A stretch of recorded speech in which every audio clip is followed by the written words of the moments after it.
This could be a word today, and I hope that if it is, that you have the spiritual ears to hear it and you have the heart to catch it, but most importantly, you have the ability to incorporate it into your own journey. I wanted to share this story that happened to me a couple of days ago as I was coming from work. So there's a body of water and it's very shallow and it's not that deep. And it's on my path to and from home, or to work and from work. And it's this body of water that every single time I approach, I know that I have to exercise a certain level of caution. Now, this particular day, there was a gentleman who was likely a couple of years older, most likely maybe a decade older than I am, who was walking in front of me. And as I watched him closely, I managed to realize that he had a limp on his foot, very visible limp on his foot. He could have been a victim of stroke. He could have been a victim of a very severe accident that left his leg decapitated. So much so that even if you looked at him, you would be able to see that he struggles to walk. He had a visible limp.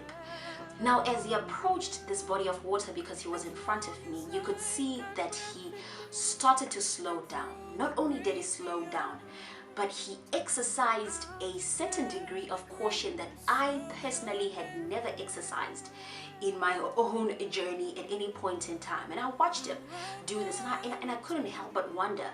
As I watched him, I had to slow down and I had to wait for him to take his time, because clearly he was struggling because of his limp, because of what had happened to him. I didn't have an understanding, a direct understanding of his situation, but I knew that he was cautious, more cautious than I was, at making sure that he was not going to fall into this body of water. So he managed to successfully pass by, and I also passed by with a lesser degree of caution, of course, because I did not have his condition. Now, as I started to walk and he was in front of me, I passed him by and we crossed paths as I was about to approach home. And God started to minister to me. And he said, he exercised more caution than you exercised. I was trying to figure out what God was saying, and for the next 2 minutes, I wanted to figure out what God was trying to relate to me. And I couldn't grasp it. And the Lord said, let me minister to you. He started to minister to me the book of Genesis, the story of Jacob. The Bible said that he wrestled with a man, and when this man realized that he could not overcome Jacob, the Bible says that he switched his hip. The Lord started to minister to me the story of Jacob. And I want to quickly read that verse to you. In the book of Genesis 32 verse 22, the Bible says that, and he arose, speaking of Jacob, that night, and took his 2 wives, his 2 female servants, and his 11 sons, and crossed over the ford to Jabbok. He took them, sent them over to the brook, and sent over what he had. Then Jacob was left alone, and a man wrestled with him until the breaking of day. Now when he saw that he did not prevail against him, he touched the socket of his hip, and the socket of Jacob's hip was out of joint as he wrestled with him. And he said, let me go, for the day breaks. But he said, I will not let you go unless you bless me. The story is beautiful. And the beauty in the story is that everywhere that Jacob now walked, he walked with a limp. And every single environment, every single boardroom, every single meeting, every single congregation, every single ministry that he walked into, he walked with a limp. He walked with a visible manifestation of his past. He walked with a visible manifestation of his background. He walked with a visible manifestation of the things that he had been through. And interestingly, God, in all his wisdom, could have had the capacity to make sure that Jacob's circumstance and Jacob's situation and what had happened to Jacob in the privacy of his life would not be visible to everyone else. But it gave God glory. It pleased God that he would leave Jacob with a limp.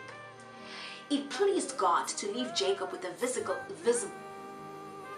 It pleased God to leave Jacob with a visible. It pleased God to leave Jacob with a visible manifestation, a visible sign of what Jacob had been through. And Jacob at some point cries out to God, and God says, my grace is sufficient. My grace is sufficient. I want to talk to people that have scars from their past. I want to talk to people who have been through a few things in their journey. And God has made these things leave visible signs of the journey, the season, the space, the dark space that you were in. And God says, my grace is sufficient. I'm not going to remove it out of your life. Some of you have permanent consequences that came out of that season. And God says, my grace is sufficient to carry you through.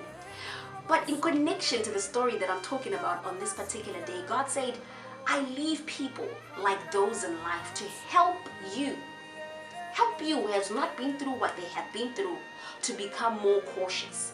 Because as you watch this man limp, you'll know for a fact that life is not easy. I always say to myself, life is not as easy as 1, 2, 3. I want you to get a revelation when you look at people in your journey, in your life, in your space, in your environment that have been through things, that have morphed them and changed them into these people that they never used to be. Look at them and learn from them. Learn that life is not easy, but God always rescues us from every circumstance that He puts us in. He allows us to enter into. Not only that, when they exercise caution in certain areas, don't take it lightly, because these people have a certain experience about life that you do not have. They have the wisdom of ancient. They have been able to enter into a situation and come out of it. They have been tested and have a testimony. Some of these people come in the form of our parents. Some of these people come in the form of older people in ministry. Some of these people come in the form of friends who have been through situations and circumstances. And God has blessed you to be able to watch them from behind, to see them cross over certain areas with caution, because He wants you to cross those certain areas with the exact same caution. Because guess what? Any day, any man can fall. Giants too do fall, even in the smallest of pools, even in the smallest of ponds. I want you to be encouraged today as you're going through your day, and this week as you go through your week, because even the scars in your life, God is going to use them to minister to other people. But those very same scars are going to give you a certain level of caution in areas that God needs you to be cautious about, and that will give you an upper edge in life. May you be blessed this week, and I pray that this has been a great blessing to somebody. It was not planned, but I felt strongly led to share it with somebody who might be in need of it, and somebody needs it in this exact same hour, exact same minute. And God says, take caution. I do not give you your scars just so you could watch them or look at them or despise them. I gave you your scars so that you could be cautious in the areas that I need you to be cautious, for you to obtain your God-given inheritance. God bless you. Bye. Bọ́bá wá ìdí rẹ̀, kò sẹ́ni tó lè mọ̀. Ó mà ti pọ̀ jù, ó ti pọ̀ jù lọ. Ológo tó ń dá.